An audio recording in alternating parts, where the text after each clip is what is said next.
Okay, hi, I'm Neil O'Grady, registered osteopath, and this is Mick Moynihan, physical therapist.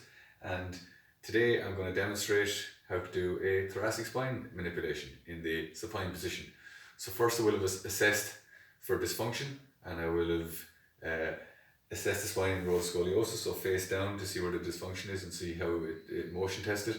And I will do gross motion tests and see where it's painful, and I will have established whether it's a type 1 or type 2 lesion in extension or flexion, and I won't go into that here in this video because it's a whole other video and it's probably a much longer video because spinal mechanics is a bit of a rabbit hole, so I won't go there. But let's say we've assessed that there's an issue. And Mick, where's your issue in your thoracic spine? What area? Just in between the shoulder blades. So in between the shoulder blades, so we're talking about probably, if you're looking at the different levels of the spine, you're talking about T3 is the spine of the scapula, and approximately T7, T8 is the inferior angle of your scapula. So we're in here somewhere between T3 and T8 of the spine, okay? So what I'll do first is I'll just ask you to remove the vest and lie face down, if that's okay.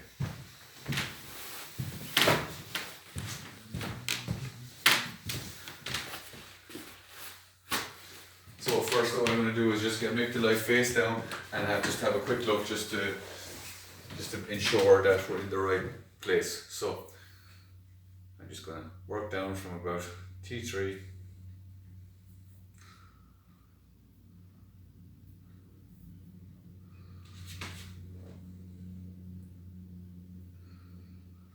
and we're starting to get into trouble around T6, T7 on the right hand side, okay?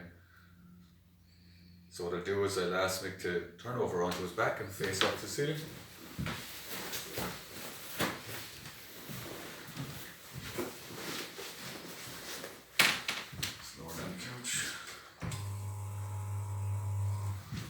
Okay, so what I'm going to do is I'll get Mick to, I'm going to put this arm on top because I want to pull the scapula away from the side that's rotated.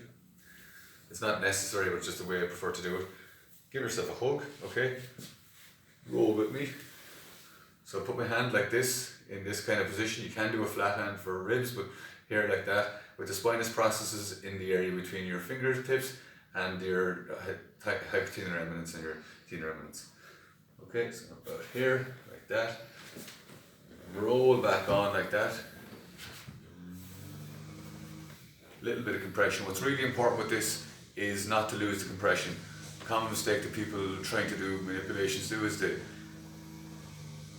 lock up everything and go, I've got it. They come off, lose all the tension, disappears, and bounce off the person's lungs. Another important point is to ask the patient to take a deep breath in and empty the chest. That means you're not bouncing off the lungs, so everything is compressed and tight, and you keep the compression and push through. So just make sure I have it locked up.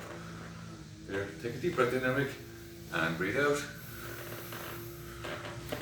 There we go. All right. And that is a thoracic spine manipulation. Okay.